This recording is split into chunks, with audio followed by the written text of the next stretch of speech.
With interest rates and home prices like they are, I mean, should I maybe just look at buying a foreclosed home? Hi, my name is Jose. I'm a realtor with eXp Realty here in the Inland Empire in Southern California. And to be sure that you stay on the loop on all things buying, selling, and living here in the Inland Empire, be sure to hit the subscribe button right down over here, and then also don't forget to hit the bell too. Before we do jump into this though, I do want to encourage you to stay into the end because I have a free gift that I would like to offer you. Let's start here. Let's clarify what is a foreclosure. And I get it, yes, this might be a little bit of an oversimplification, but just basically put, there are two stages of foreclosure. One, you have the pre-foreclosure. This is when the home is in the process of being taken back by the bank, due to late payments. However, it has not been taken back yet. The home is still in the possession of the homeowner. And then two, you have the foreclosure. This is when the home, it's been taken back.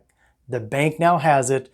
The homeowner, they lost it. Now, sometimes with a pre-foreclosure, you have what's called a short sale. And a short sale, just simply put, is it's a pre-foreclosure, meaning they're behind on their payments, they're not able to get caught up, and before they lose the house to the bank, that homeowner is saying, forget it, let's just sell it. The problem though is they owe more on the mortgage than the house is worth. Such as, for example, the home is worth $500,000, but the balance on their mortgage, $550,000. Now, we're not seeing too many of these, the short sales, because, well, let's be honest, home values for the most part, they've all been going up. Don't get me wrong though, yes, there are some that have seen their home values go down, but for the most part, in the last few years, for the most part, home values have either held steady or they've been going up. But if it is upside down, if they do owe more than the house is worth, in order to sell that house, they are gonna need to get bank approval, because what they're gonna do is they're gonna try to sell the house for less than what they owe, because,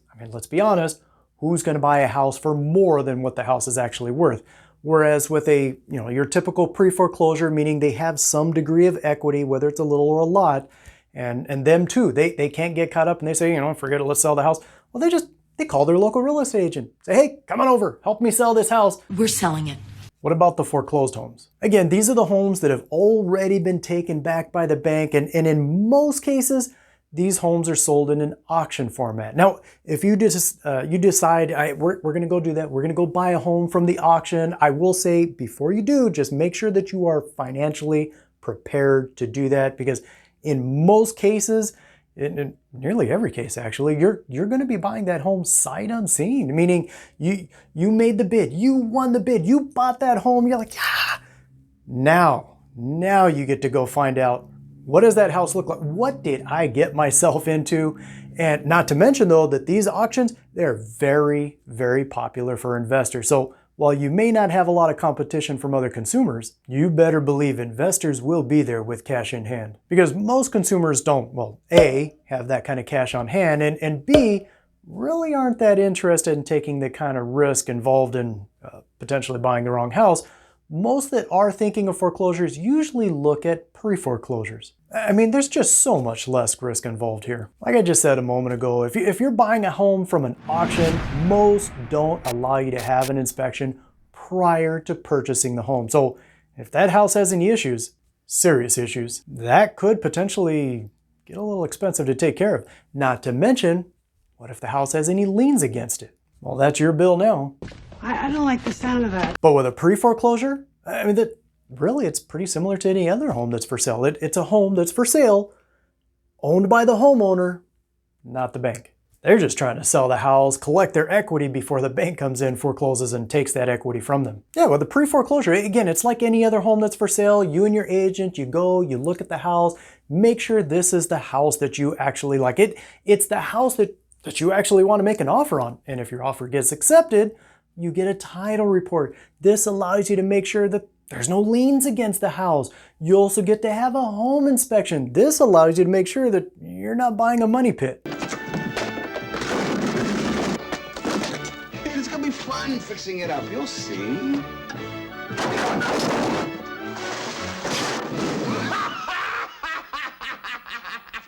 Now, depending on the market, in other words, as long as it's not a seller's market, where you have more buyers than you have homes that are for sale, as well as how close are they to having the bank take back the house. But you as a buyer, I mean, it may be possible to getting a little bit better deal on the purchase of the house. And if you are able to, not only do you spend a little bit less on the house than you needed to, you also have instant equity before you even move in. Again, though, that does depend on the nature of the market and how far along are they in the pre-foreclosure process. Yes, if they're in a pre-foreclosure status, obviously they're pretty motivated. They want to make sure they get the house sold before the bank forecloses, take their equity from them. But if it's a seller's market and they have time, what reason do they have to discount their sales price? So then should you buy a foreclosed home or should you buy a pre-foreclosed home or should you buy neither? Listen, with a foreclosed home, each one's going to be a little bit unique. I mean, have their own situation. But I will say, if you have the financial means, and that's after you paid for and bought the house, but if you have the financial means to tackle any of the potential unknowns that could come with that house, a relatively safe number for this, at least in my opinion anyway, is to have anywhere from 2 to 5% of the purchase price set aside.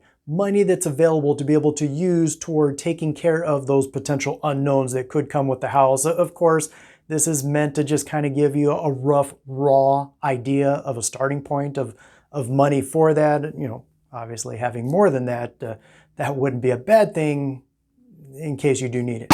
Sure, it's possible you could get a good deal on the purchase of that house, but for most consumers, especially first-time buyers, this can be a risky move due to the financial unknowns with the purchase of the house. So in that case, I mean, maybe a pre-foreclosure is a better option.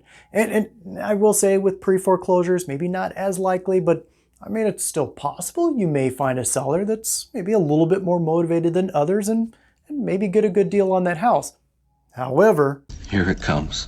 there are a couple of problems even with pre-foreclosures. One, there aren't that many out there. If you look here, you can see that we are way below the number of distressed homes, that is homes that are in a foreclosure or pre-foreclosure status, but there are way less homes than what we were seeing before 2020, before the pandemic changed the housing market. In fact, based on the last numbers I saw here locally, here in the Inland Empire, we had a whopping 7 homes in a distressed status.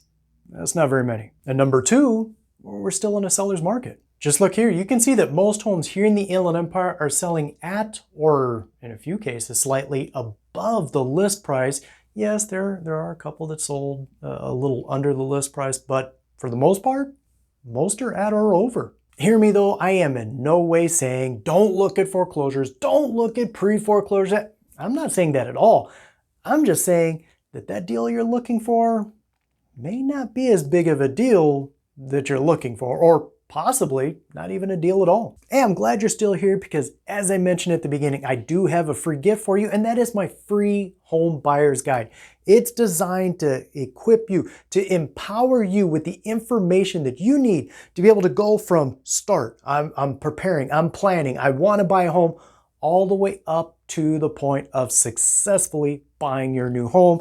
Go ahead and click on the link in the description section below to download your free guide. Of course, if you do have any questions, or maybe you are thinking about buying a home here in or anywhere near the Inland Empire, my contact information is below. Otherwise, a very popular home loan program, especially for first-time home buyers, is the FHA home loan. I would catch this video next where I explain why that is, or well, apparently YouTube thinks you may prefer that one. But either way though, feel free to reach out. I'm always here to help.